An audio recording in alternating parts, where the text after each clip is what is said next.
Alright, here we are in the Nashville Predators GMO. We're about to finish off year 6 regular season here. We got the trade deadline. I already know exactly what I'm headed toward. I'm going to Washington. Now, Washington has a good bit of depth on the wing. They have a few players that can contribute. They got Mike Hoffman, who I believe we had last year. He was pretty good for us, too. But we just didn't have a place to play him at that point, and he's going to be better on the next roster than 81. It's kind of a shame that he only came in 81. Actually, we might throw him onto this deal. Just listed as a third-line scorer, which is weird. What's his point totals? I did not anticipate this happening.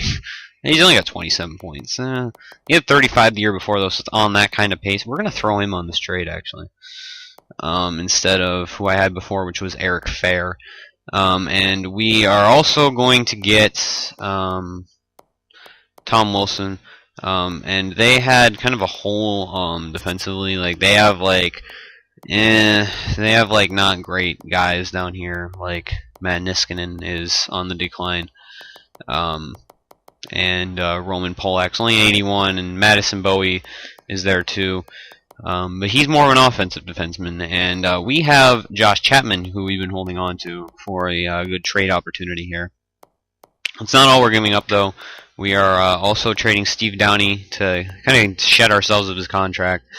And we were going to do a third and fourth, but I think we're just going to do 2/3 now. We're going to do a third this year and a third next year. See if this goes through. Actually, we'll try a third and a fourth again, because that's what I tried last time. But instead of Mike Hoffman, I got Eric Fair back. We'll try that. Alright, so that didn't quite go through. We're going to have to do a little bit more now that we're asking for Hoffman instead of Fair. Who was just going to serve as a depth player for us at that point, but now will probably be a little bit more. Jesus, Forsberg's value is ridiculous. We could trade him for something. I don't know. We won't, because he's still a key piece to our team. But we're getting Tom Wilson. And Mike Hoffman instead of Eric Fair, because they got good depth on the wing, and they got a lot of centers too. Actually, it doesn't look like they have a whole lot of centers now that I look at it. If Kuznetsov though is pretty good. This is his first line forward, even though he's only 87. And we're gonna do 2/3 instead. So Chapman, who's been sitting in the minors, pretty much wasting away, not doing anything really, because we don't have room for him on our team, because it's just like, not really needed. We're gonna do a third this year and a third next year. Oh, that actually didn't even go through. Okay, we're kind of blowing this. So go back to Washington. Or now we're gonna have to definitely throw in like a second-round pick or something. So it's because they don't want to give him up. Instead of Hoffman, we'll do Fair, because I know this trade will go through, and then we can look at Hoffman in the offseason or something if we still want him, if there's still a mutual interest there. Because I feel like he'd be okay with coming back. Wow, Craig Smith's value is really low now too. Looks like he's headed for decline. But we can always look into doing something with him anyway. I like Craig Smith to retire as Nashville Predator. He's been with us for so long. So who am I even doing? I got way sidetracked. Oh, Josh Chapman. Josh Chapman and Steve Downey. No, not Devontae Smith-Pelly. Steve Downey for Tom Wilson and Eric Fair. We're also throwing in a third and a fourth from this year into it to make them accept the trade. They will take that. So we're going to have to call Eric Fair up. I'm just going to use him as a depth player anyway, but still. Or is he already up? Oh, okay. So we're just going to plug, we're going to put Backus down here, and we're going to put Tom Wilson on the right wing up here. He also brings a little more of a scoring punch. He's got a 4-star shot, and actually he hasn't scored a whole lot, but still, been a good player for the Capitals. This actually might be his career year for him, too. He's really just there for the physicality, though. 5-star physical, 4-star defense, 86 defensive awareness to boot for that, too. And we're going to go on the penalty kill. And, alright, that's good. I didn't check our stats last video, which I meant to do also, so Oh, okay, we need to send someone down. We're gonna spend, I thought we got, oh, we got two, because we got 2 forwards back, okay. So, we will send down, Mika Salamaki, and I was honestly kind of hoping he got waived, because Eric Farrell served better as a veteran presence. So there we go. And we can just go through the rest of the trade deadline. We're probably going to be the only trade for the rest of, they called up Chris Brown, who's pretty good. We're probably going to be the only trade because as you get later on in these GM modes, teams are not active at the trade deadline whatsoever. Oh, Steve Mason actually got traded to the Rangers for JT Miller. That's a pretty good trade, actually, for both teams. It's a pretty good trade. Rangers needed a goalie since Henrik Lundqvist retired, and you know the Flyers have had Max Shields sitting in the minors. Gagliardi was traded along with Derek Dorsett for Chase Stewart, so that's a good trade for the Sharks, who are President's Trophy frontrunners right now. Okay, so there were a couple more trades at this trade deadline. That's cool. Usually there's literally nothing going on. Like last 2 years, I think we've been the only team to make a deadline trade. So we're just going to sim the rest of the season now. We're pretty comfortably in the... Oh, actually, I was going to check stats, too.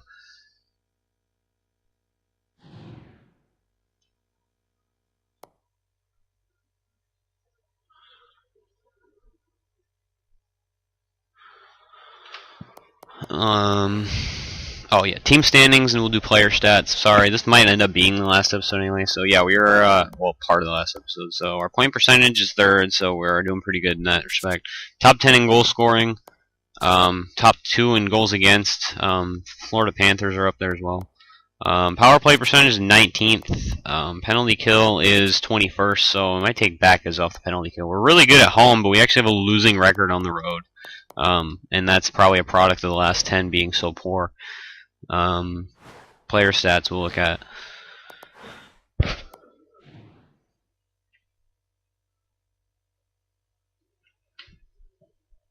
In a second. As soon as they load.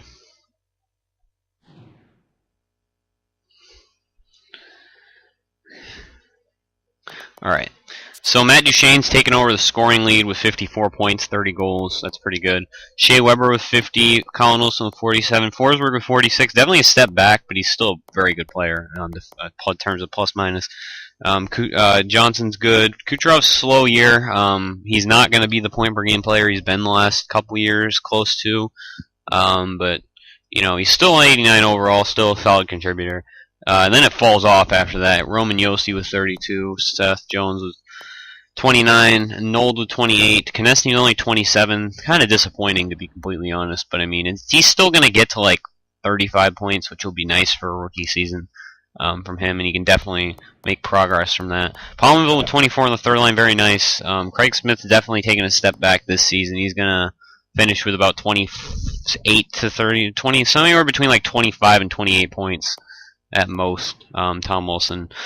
Dak has been Devontae Smith-Pelly's been okay. Edmondson's been decent. Anderson's been good for a 4th line center. MacArthur's been good. And the rest of this is not very important. And then in terms of goaltending, Varlamov 218. Ramos played a little bit more than I would have liked him to, but 923 save percentage. I think this is Ramos last year. I'm actually going to check that right now. Because if he's not, we can trade him at the draft for something useful. And Ramos been a solid player for us, but it's just time for the younger Nedved to take over. Yeah, Ramo is done after this year, so that's cool. We actually have 3 rookies on our roster this year. Crazy stuff going on. I didn't even realize that we had 3 rookies. And Nold's actually up to an 85 already, so... that was my probably what I should have done for the recap last episode. I knew it was short, but I didn't know that was why. You get a little bit longer, better episode today of Predators GM, which actually reminds me I need to make the episode that's going to go up today go live.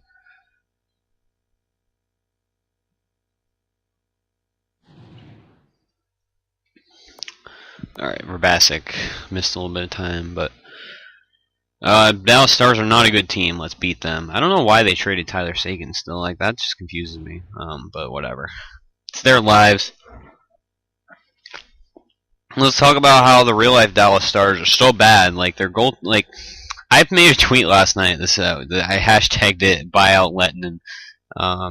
Jack Campbell's time to shine, man. You got to give him the shot. I don't know why they were so like.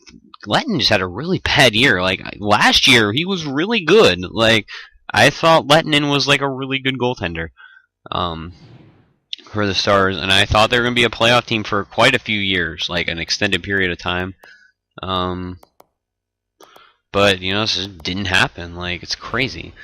Defense was like gave up more goals than like the Dallas Stars have a chance to score the most goals in the NHL, miss the playoffs, and give up like the most goals in the NHL. It's crazy.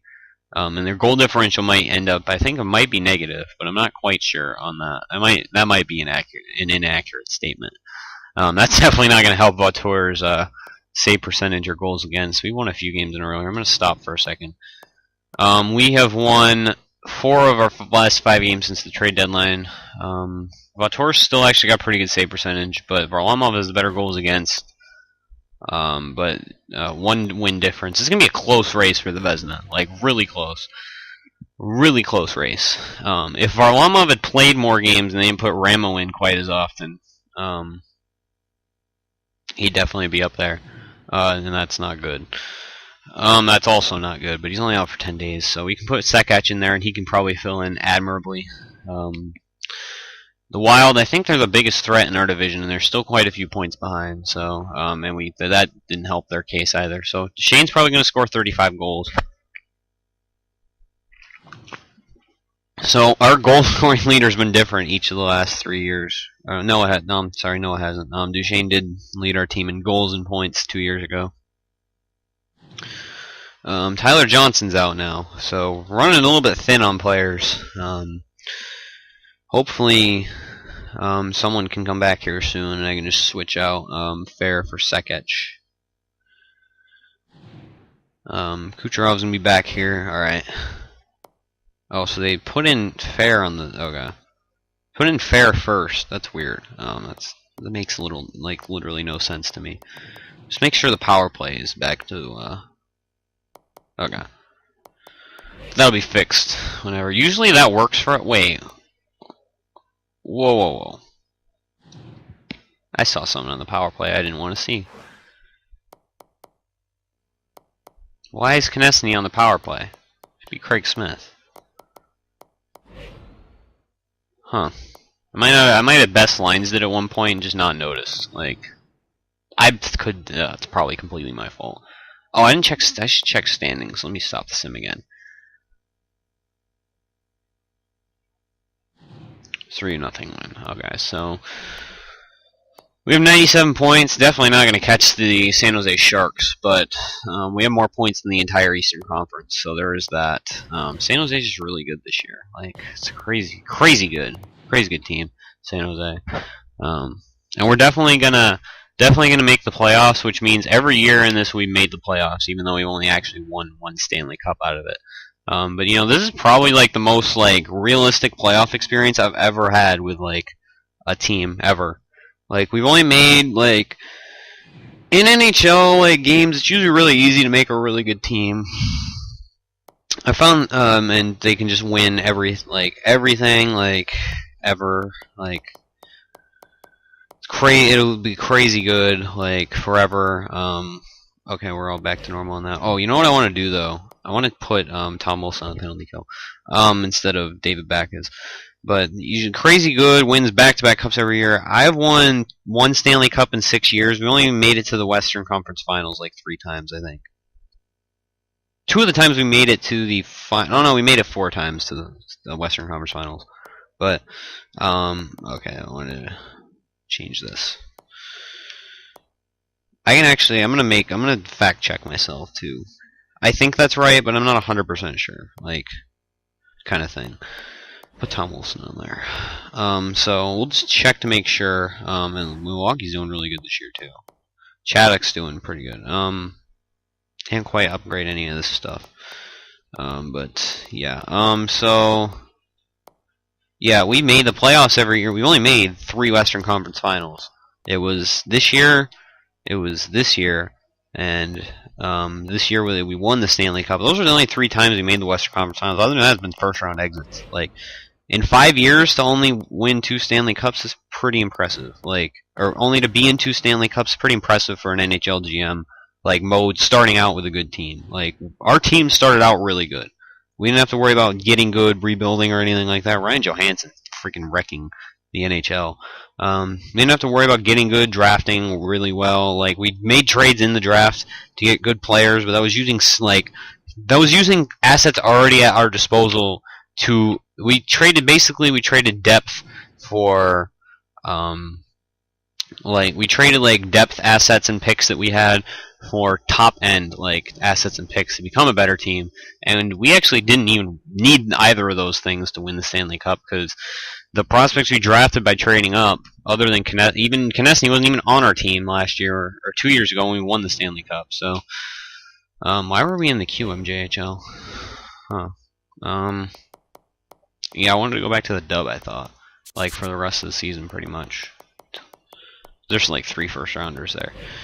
Yeah, I want to draft a center with our first round pick this year. We got 4 games left in the season. I want Duchesne to score 2 goals in these 4 games. So he gets up to 35. Alright, that's 1. The best line's the AHL. We need to win here, too. I'd like to win. I don't want to be like a team. Okay, 5-0 win. Alright, there's Duchesne's 35th goal of the season. So I'm happy with Duchesne. I would have been happy even if he didn't score 35 goals, but he got up to our goal leader at 35 goals, so 2 shutouts back-to-back. That's also really nice. They played Ramo way too much this season, though. That's one thing I'm going to say.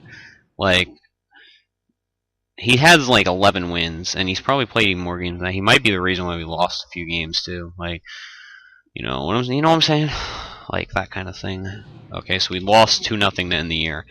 So Varlamov is probably not going to win the Vezina. Those stats stayed almost identical, with those 2. That's weird. Stamkos and Kessler are the only 100-point scorers. We're not going to have anyone nearly close to that. No one in any of those. I didn't expect to, though. Nashville finished with 104 points, so actually we tied with Toronto for the second place runner-up to the President's Trophy, which also, by the way, was not even close. They won the President's Trophy by 14 points. So if there's a team I don't want to play in the playoffs, it's San Jose. So I hope an upset's on the horizon. But with the President's Trophy, it's kind of a crapshoot because, as you know in professional sports, the best team is not always the team that wins the championship. So that happened this year in college basketball with Kentucky. So we'll do a stat wrap up for the playoffs. Everyone played 82 games. Okay, looks like it. Yeah, everyone's played 82 games. So we were tied for second. Clinched our division, of course. Point percentage also tied for second, to be expected. Goals for, we finished 7th, so that stayed almost the same. Our goals against actually got slightly better. We actually finished ahead of Florida in that respect, even though Florida was slightly ahead of us at one point. Our goals against as a whole actually got better, though, because I think we were 2.37 and they were at 2.31 or something like that, or maybe just 2.30. So that's cool. Power play, I don't think we were all that great. We finished 19th, so it's 18% though, so it's not awful. Penalty kill definitely got better. I don't know whether that was taking backers off. You might not be good enough to play penalty kill at this point, which is a complete possibility. We had a really good home record. Away record was okay, and we didn't finish that great. But there was a team that finished 0-10, so I feel a little bit better about myself now. There's also been it's other people's GM modes where they'll finish 0-10 into the playoffs and lose every game. So I think that happened to Target a couple years ago with the Toronto Maple Leafs. They lost 9 of the last 10 games or something, and then they went in the playoffs, going into the playoffs. So anyway, I'm rambling at this point. So it's time to end this episode. Next episode is going to be the playoffs. So stay tuned for that. Actually, we are gonna sim one more day just to see who we're playing. I didn't even look at who it was. I want to say yeah, Vancouver. I was not thinking Vancouver, but whatever. Start of the year, I advised you on a 52. Why does he expect me to get so many wins? Like, it's crazy. Like, we got 48 wins. That's still like second in the NHL. Anyway, next episode we'll do playoffs against Vancouver. So stay tuned for that. Peace. Thanks for watching, everyone.